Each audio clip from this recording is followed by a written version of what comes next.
ओहिर कलरवा के रंग पिया डाली, अरे ओहिर कलरवा के रंग पिया डाली।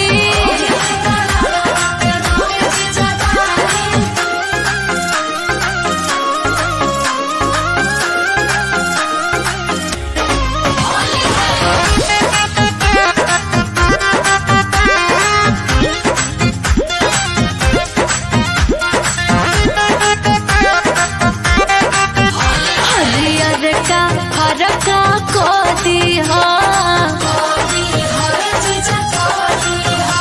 पियर का थोड़ा सा धा दिहा,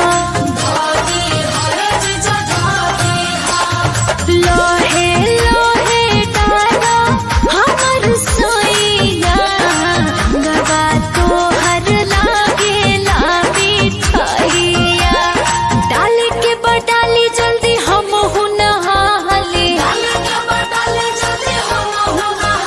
अरे ओही रे कलरवा के रंग पिया डाली,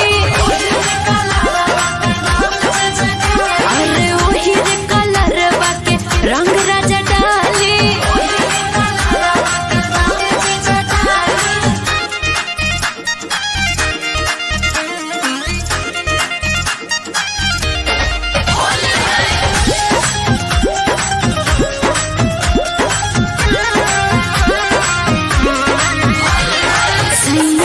कोरी सराम जी